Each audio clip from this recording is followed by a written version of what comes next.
Bismillahirrahmanirrahim. Assalamualaikum warahmatullahi wabarakatuh. Alhamdulillah wassalatu wassalamu ala Rasulillah wa ala alihi wa sahbihi wa man wala wa ba'du. Saudara-saudariku dimanapun Anda berada, saya Adi Hidayat ingin menyapa dan bermohon kepada Allah Subhanahu wa taala semoga kita di hari Jumat, hari mulia, hari pertama menunaikan ibadah di bulan Ramadan ini dirahmati, diampuni, dan yang paling khusus diterima ibadah siam kita oleh Allah Subhanahu wa taala. Ramadan adalah bulan yang sangat istimewa. Ibadahnya pun istimewa dan karunia-Nya pun begitu istimewa. Tidak hanya Allah menghadirkan balasan-balasan akhirat yang sangat luar biasa, bahkan menjadikan satu pintu di surga khusus bagi orang yang gemar berpuasa dengan nama Ar-Rayyan itu. Lebih dari itu, ada bonus yang Allah bisa berikan pada setiap orang puasa, khususnya di bulan Ramadan saat ia masih berada di dunia. Bonus ini disampaikan langsung oleh Nabi SAW lewat hadis yang diteruskan oleh sahabat Abdurrahman bin Sakhr atau yang kita kenal dengan Abu Hurairah, tercantum dalam Sahih Al-Bukhari, Kitabus Siyam, nomor hadis yang ke-38. Nabi menyampaikan, "Man shama Ramadhana imanan wahtisaban, ghufira lahu ma taqaddama min dhanbi." Man shama Ramadhana, siapapun yang menunaikan puasa Ramadan. Man itu isim mausul, konjungsi menunjuk pada satu pelaku, subjek, kadang-kadang ke objek, tapi bentuknya tunggal, sifatnya terbuka.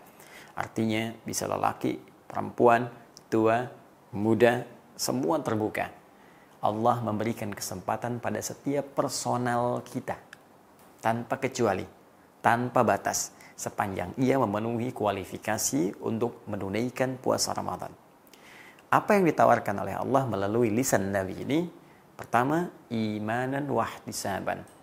Tidak semua orang yang puasa, tapi khusus yang menunaikan puasa Ramadannya dengan penuh keimanan dan ketulusan. Kalimat hadisnya, imanan, dia tunaikan puasa itu dengan penuh kekuatan iman. Imanan. Wahtisaban, dan tulus dikerjakan karena Allah Subhanahu wa ta'ala. Wahtisaban. Saudaraku, apa yang kemudian dimaksudkan lewat hadis ini? Ghufira lahu ma taqaddama min dhanbi. Kata Nabi, orang yang menunaikan puasanya dengan penuh keimanan dan ketulusan karena Allah, maka ia akan mendapatkan bonus saat di dunia, diampuni semua dosa-dosanya yang telah lalu sejak ia mulai baligh sampai dengan di hari itu dia berpuasa. Bayangkan berapa usia kita dari sejak balik sampai saat ini. Ada yang 30, 40, 50 tahun, lebih daripada itu. Berapa dosa yang sudah pernah diperbuat sampai hari pertama Ramadan ini.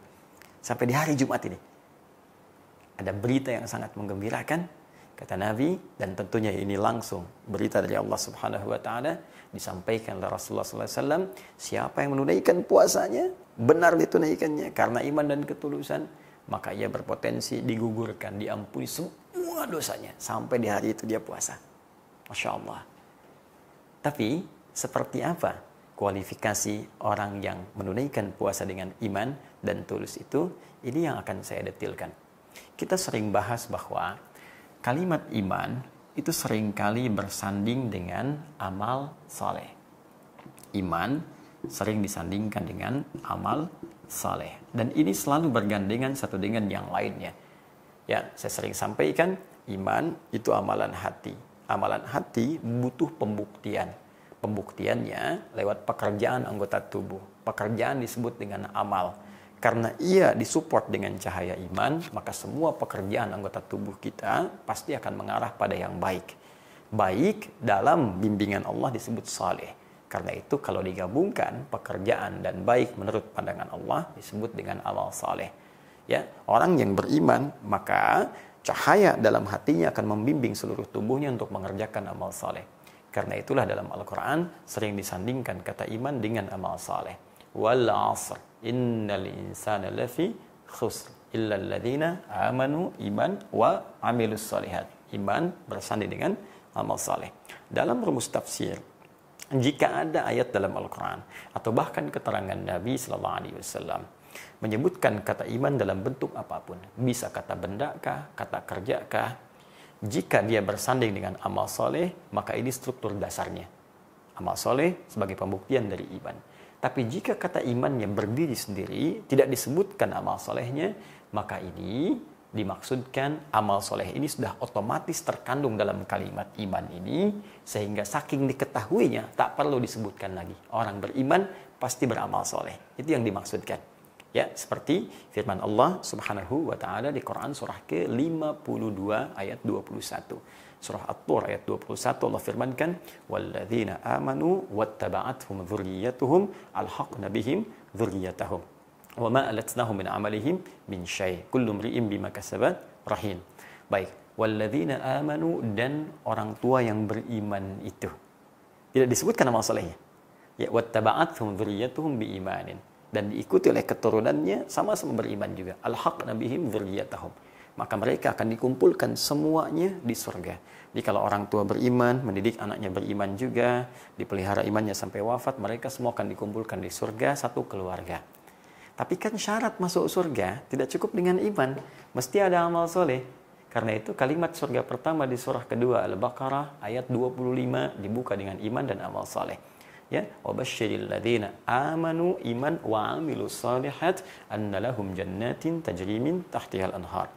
Nah, berikan kabar gembira pada orang yang beriman dan membuktikan imannya dengan amal saleh, disiapkan bagi mereka pilihan berbagai surga yang mengalir keindahan-keindahan di bawahnya dan sekitaran-sekitarannya. Nah, karena kalimat-kalimat iman sudah diketahui buktinya lewat amal soleh, amal soleh, amal soleh. Karena itu, jika kalimat imannya berdiri sendiri, amal solehnya tidak disebutkan, maka otomatis yang dimaksudkan iman dan amal soleh. Seperti ayat tadi.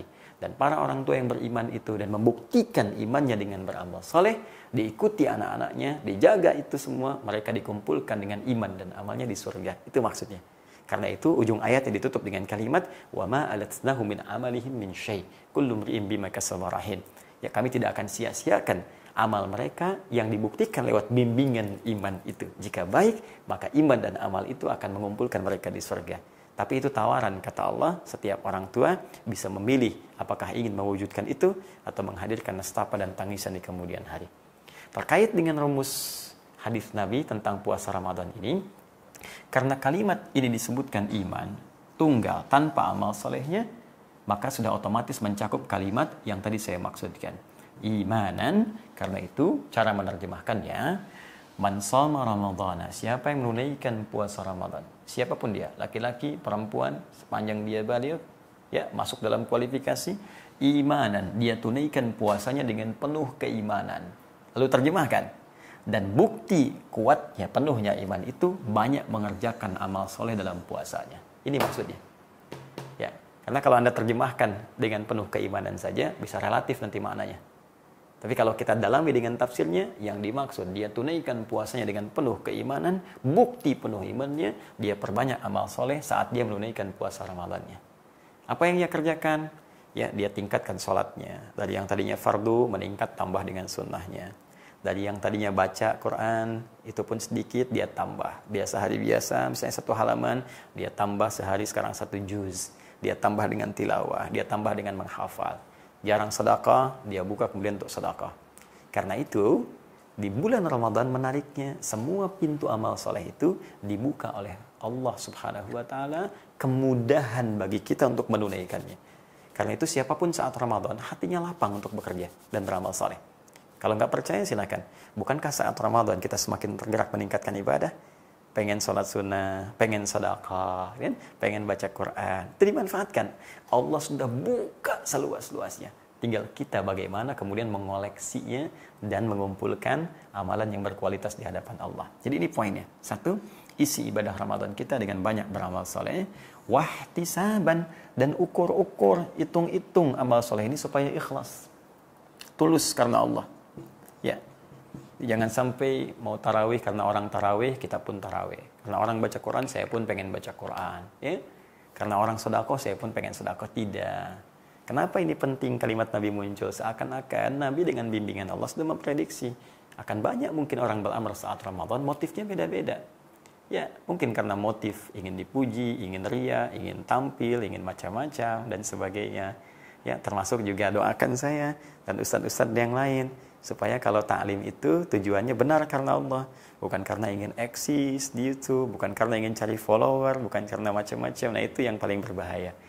Ya, jadi ukurannya kalau kita bisa beramal dengan baik, dilakukan dengan tulus, maka dua hal ini cukup kemudian menggetarkan arsy dan menjadikan Allah memberikan anugerah terindah dalam hidup kita dan petualangan kehidupan kita di dunia ini dengan mengampuni semua dosa-dosa kita yang pernah kita kerjakan saat di puasa itu. Maka dua hal ini bisa menggugurkan dosa yang pernah kita kerjakan selama hidup kita dalam periode balik sampai hari pertama Ramadan ini. Siapa yang tidak berminat? Kalau Anda bertanya, masa sih Ustadz? Sudah, kaidah ini tuntas.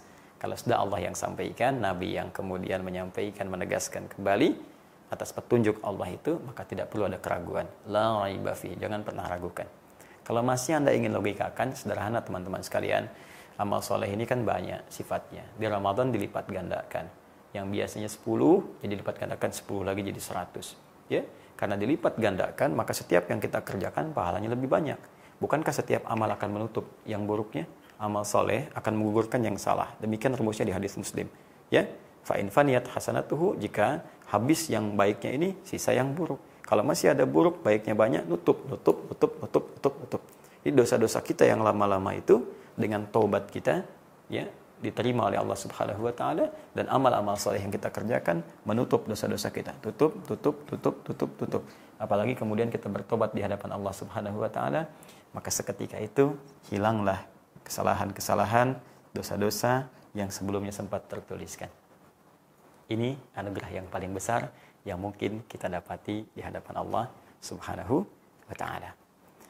Lantas pertanyaannya, jika kita berpeluang mendapatkan ini, apa ciri-ciri orang yang sudah digugurkan dosanya oleh Allah Subhanahu wa taala? Tadi Nabi mengatakan, siapa yang berpuasa Ramadan dengan penuh kekuatan iman, dibuktikan dengan mengerjakan banyak amal soleh, dikerjakan dengan ikhlas, maka itu berpeluang menjadikan Allah mengampuni semua dosanya. Pertanyaan kita, ya Rasulullah, ya Allah, apa ciri-ciri orang yang diterima puasa itu sampai dia mendapatkan ampunan dari Allah? Bagaimana tandanya orang yang dapat ampunan dari Allah? Itu yang akan kita bahas esok hari menjelang berbuka, insya Allah. Adi Hidayah, Assalamualaikum warahmatullahi wabarakatuh.